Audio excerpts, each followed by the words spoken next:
A very good evening to all our viewers, and welcome to Thursday's edition of the Evening Review. My name is Taiwan Jabela, your host. So let's have a look at some of the headlines making, or some of the news making headlines in tomorrow's Namibian Sun.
Tonight on the show, we are discussing an issue that has made so many headlines this week, very controversial, very illegal, if you like, or at least in the eyes of many, and that was the issue of a lady working at a Chinese business in Windhoek who was allegedly stripped naked by her employer over a confrontation that they had at the business, and it prompted interventions from the affirmative repositioning movement that eventually confronted the business owner, and the business even had to be shut for some hours.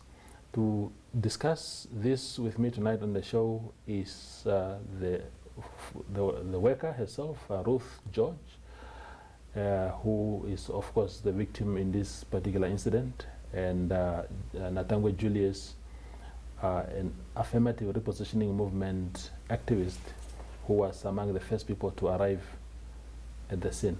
Welcome, Julius. Welcome, Natangwe, and Ruth. Thank you for coming. Thank you very much for having us. Yeah, Mpandu. Mpandu. Yes. Julius, I'll start with you. I keep saying Julius, it's Natangwe, your first name. Just without going into the details of what transpired later, tell me, how did you learn of this particular incident? This incident was circulated on social media, and we came to learn of that particular incident through social media, and then eventually also it came up on NBC News, if I'm not mistaken. That's how we got to know and to see the news, and that's how we took it up. I see. Ruth, tell us what happened. So, exactly what happens, it was on Saturday, yeah, whereby I came to work morning time. So when it was 11 o'clock going to 12, the customer appeared in the shop. Then she asked me to cut for her 4 meters for khaki. That is a meter for the material for now. Material, yeah. For the material. Yes. So I cut for her first before I began to cut, because I need to make sure how many meters the customer needs. I asked her, how many meters do you want? She said, cut for me 3 meters. Later she said, cut for me 4 meters. Later she stoned a bit and say again, cut for me 4 meters. Again, cut for me 3 meters. It's whereby I cut for her 4 meters. When in total it was 4 meters that yes, you cut? 4 meters per meter is $65. $65. There, before I cut those 4 meters, it wasn't only me. It was my colleagues who I'm working with. She was the one holding and for me to cut. I cut that 4 meters. After cutting 4 meters, I ran quickly to turn to go to the madam, to the teller now to pay. I just say, Madam, 3 meters. Madam, 3 meter. So I turned, because the other customer was still in need of me. She wanted to buy a net. Then that customer didn't buy that net. And the other one again was behind me, asking for a favor. She said, you can cut, my sister, I need flower material. But in that flower material, I need you to cut for me 12 meter. Those 12 meter, they must be into 3 pieces. Therefore, we sell our flower material 23 per meter. So, it's whereby I took the flower material to stone where the meter is for me to start measuring and to start cutting. That time when I began cutting the flower material, my colleagues were on the table eating. So, I cut 3 meters first. Second, I cut 3 again. Third, I cut 3.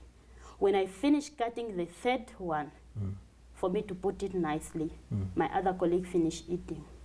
So whereby she asked me, you finished cutting? Then I said, yes, I finished cutting. How many meters do the customer need? So I said, the customer only need 12 meters, but she want 3 meters, to cut 3 meters separately. Then she said, are you sure? Then I said, you like asking too much. Now the customer need 2.5. It's whereby my friend remeasure the meters. When she remeasured the meter, she found the meter, like I said, first 3, 3, 3. It was even 9 meter. When we were busy talking with her, so I wasn't concentrating again to the customer, which was in the shop. So when we just stood up like this, then said, oh, Ruth, where is the customer? I said, oh, where is she? Then she said, no, check that one who's there. She's not the one. I mean, no. For her, she's wearing something on the head, which is yellow, yellow kaduki. Then she said, no, if it's so, the customer went out. Then I said, there is no problem, because the customer said maybe after here, she need to go again to continue to go in the other material shop, which is choice. Maybe she will come back. Then my other colleague, Maria, said, no, don't just say so. Just run quickly for you to go get her. Then it's whereby I came out of the shop to go straight until in Choice. When I reached in Choice, I did not find her. I turned into the other compound. I did not find her. Then I reached until our shop. When I reached in our shop, so I wasn't quiet for me to get quiet on it. I went straight to my boss, which is the male one now, Mr. Lee. Then I said, sir, I cut the material.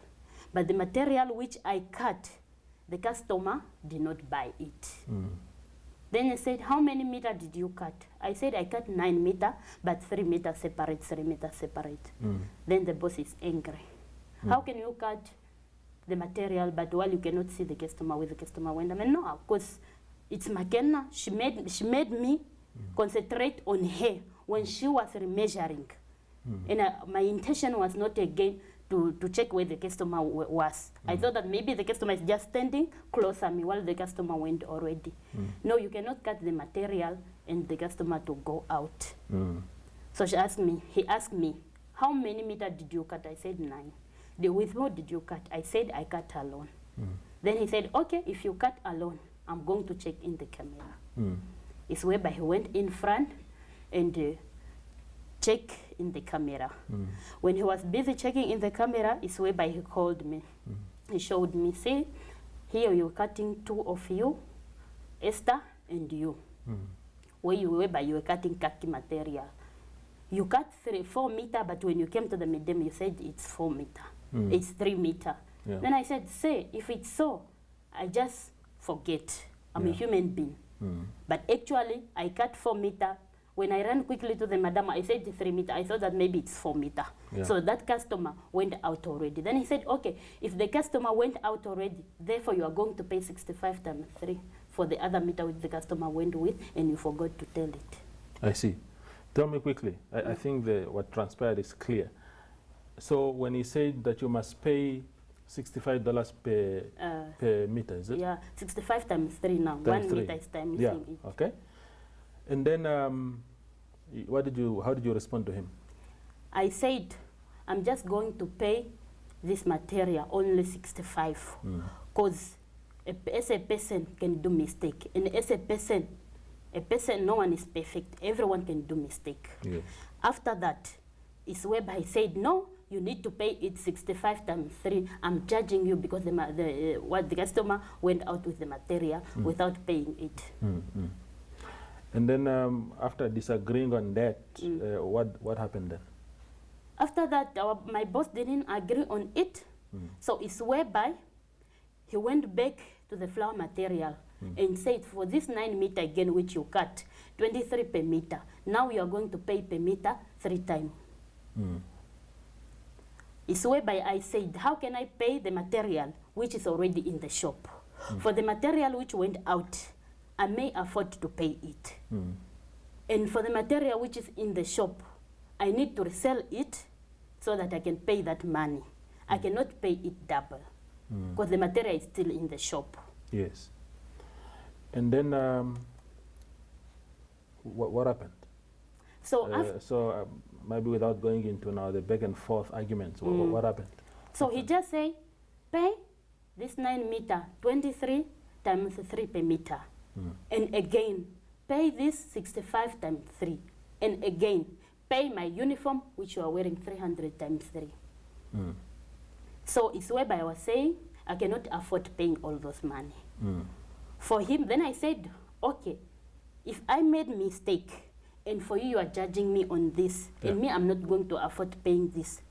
Forgive me, I will work, and for the material which went out, I will pay it, and for the material which is in the shop, I will resell it. Or if I won't sell the material which is in the shop and the one which went out, you are allowed to deduct me end of the month when I get my salary. So he wasn't agree on that. So it's whereby he said, no, you need to pay all this material. I'm going to judge you times 3. Or either I'll call the police to come arrest you for this you did. Then I said, I didn't steal. So this was just a mistake, and everyone can make a mistake. If you can call police, you can just call. No problem. So the police didn't come, you did not pay. What was his next step? When he called the police, because that we normally used to knock off at 2 o'clock if it's Saturday. When it was before 2 o'clock, because the issue started at 11 o'clock. Before 2 o'clock, everyone went out, and whereby he called the security, and the security, for me to explain for them, like exactly I explained to you that really what happens, and the security were trying to talk to him, and he's telling them, no, you cannot talk to me, because now there is only 2 options. Either you call for me, police, since I'm calling them, they don't want to come, or either she must pay my material. It's whereby the security guard said, okay, the other material, it's there, and the material which went out for these days which you work, you cannot able to deduct that money for the material which went out. Then my boss wasn't understanding.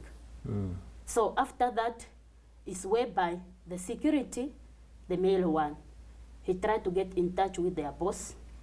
Their boss transferred the number for the other police who were in duty to the security, and the security to call police, but police never came. So after that is whereby when he see the time is going and police are not coming, it was now 4 o'clock going to 5 o'clock. Is where he told me, you fail to pay my material, which I judge you, and and the police failed to come. So right now, I just need you to undress my uniform, so you go home. Then I said, I cannot undress in the shop. So if you want, wait me to go home. When I go home, I will undress the uniform. I will just give it to my colleagues who I'm working with, because they know where I'm staying. Then the uniform will just come reach. No, you cannot tell me that. For you, you just need to undress my uniform and wear a box. And wear a box. We'll leave it there for a minute, Ruth. We'll go for a quick break, and then we return. We'll continue from that moment. Thank you.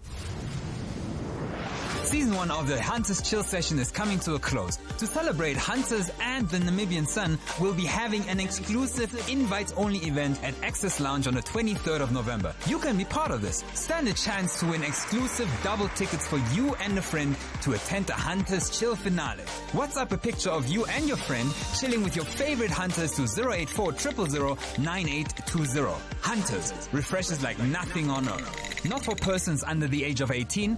T's and C's apply.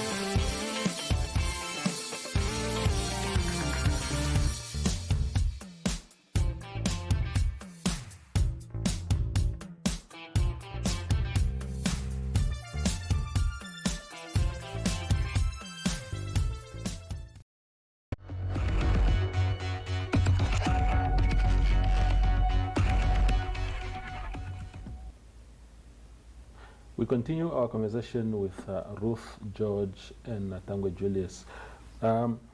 So your boss asked you to undress, to remove his uniform. You said you didn't have extra clothes to wear that moment. He wasn't understanding.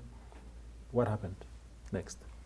So when he told me to wear a box, it's whereby he went outside and take a box to make it so he can give me underwear. Whereby the secret male, the male security told him, no, for the law of Namibia, it's not permitted for you to undress a person. He wasn't understanding what the security were trying to tell him. So after that, it's whereby he just said, I don't want now to talk, just wear a box. So the secret said, no, if you are going to undress her your uniform, unless just give her off cuts for the material so she can at least tie herself rather than you giving her a box for her to look like a mad person.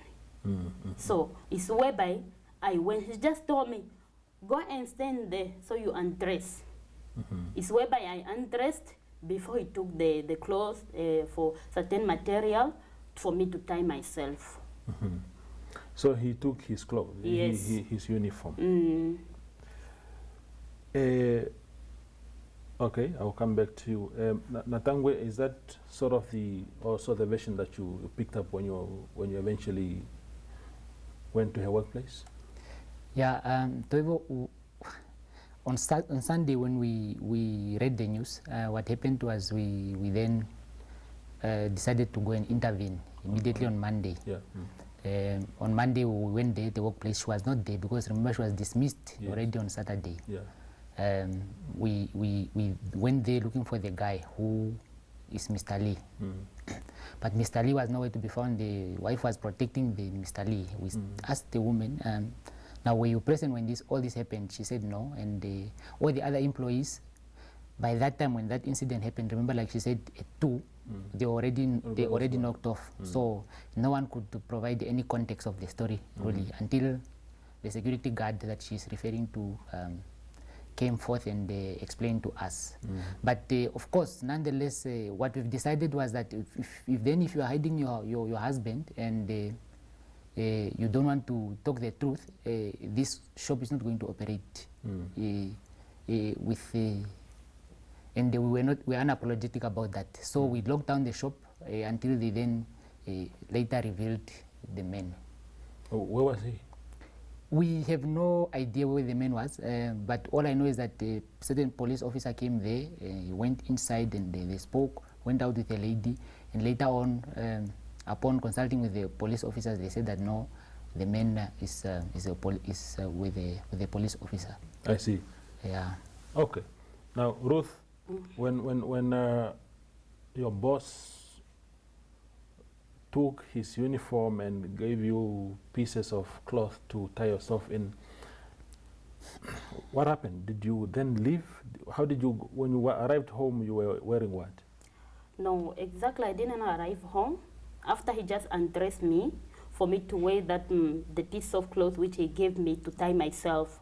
So because the security wasn't happy of it, the male one, it's whereby I was out of the shop together with him. It's whereby he was speaking with two other security guys who were kind of like in duty. No, you cannot let this person go. Therefore, from here, just go straight to the police station. It's whereby we went until at the police station. When we went at the police station... What were you wearing when you arrived at the police? I was just wearing the thing which he gave me. I see. When I arrived at the police station, they were trying to question me what happens. So I explained to them, it's whereby they were calling the other colleagues who were in charge of movement from location to location. When they arrived, it's whereby they called me to go in the quantum of police for me to go together with them back to the shop with the security guide who I went with. I see. Ruth, I know that salaries are private matters, but when somebody says you must pay $65 per meter that you cut, and you said to him that you could not afford that amount, why couldn't you afford? How much was your salary? We normally used to get full month salary is 1.1. So for the meters which he times all together, even if I could work for a full month, it could not reach in the amount which I used to get end month. I see. Who paid for your taxi to and from work? We normally used to work from Okahanja Park distance to work. You need to make sure from 6 o'clock to wake up, and when it will be 7 o'clock, you are already at work. You are already at work. So, Natangwe, in your assessment, I mean, you went for the Ruth case, but obviously it's a work environment that I'm sure, I mean, you guys have a union, also the Revolutionary Union, which is part of the affirmative repositioning movement. What were the conditions around the workplace? The Chinese employees. Employees now at Chinatown. Employees. Those employees at Chinatown. Yes. They have been complaining about this matter, and we've been quite giving a close eye to that. But that day, upon the close of the shop, they then even begin to come to us one by one, telling us about their grievances and all that. It's a very bad situation. Of course, these guys are called investors, but I'm not sure if they meet the definition of an investor. I don't have a problem with Chinese coming to operate in Namibia, but it's very sad to have a Chinese coming to operate in Namibia, but he is paying the employee, a business person paying an employee, less than what you probably pay your nanny. It just doesn't make sense, and we cannot tolerate this situation. They all complained about the same issue. Salary, it's 1.1, some 900, some 1.2. But if you were just to do a math, she's, of course, to say fortunate because maybe she can be able to walk from home to there. But if you were to take taxi toys from home to Chinatown, it's 24. To go back, it's $12. Per day is 36. 36 times 30 days, because these guys, they work Monday to Sunday. It's 1,080 Namibian dollars. But you get paid 1,100. How much are you left with? $20. Left with $20. So it's a very sad situation, and perhaps it's high time that we begin to open up and tell these people the truth. That because there's one thing I've observed about these Chinese fellows. They when you go there, what they try to do is that they are very strategic. They pretend as if they can't understand English. So you are unable to communicate to them. Maybe something that should be channeled through the embassy or whatever. But it's very sad. Tell me, before I return to Ruth, what did your intervention do then? Of course, you closed the shop. That is not a solution. She lost her job. Was there any action taken against the man, the employer? Of course, the man, upon our close of the shop, got arrested. I'm not sure, had we not closed that shop, if he was going to be arrested, because we were also not happy with the conduct of the police at the scene. And after that, The man got arrested, he appeared in court, and unfortunately he was given bail of $1,000 Namibian. There is only so much that we could do. We wish we could also be the judges in court there and be able to assist properly, but unfortunately we couldn't, and we had no control over that. But our legal team is trying to see what can we do. Indeed. Ruth, what do you want to see happen? What is the one thing that you think will be a representation of justice, to say, this is what I was humiliated in this way, I was mistreated in this way, and therefore the law must take us up to here? What is it that must happen? So for me, all I want, that I really want that to happen.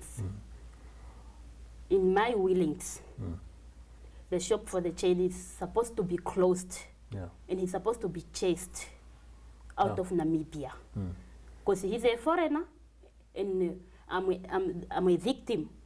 I'm a victim, and I'm a full Namibian. I will die in Namibia. I was born in Namibia.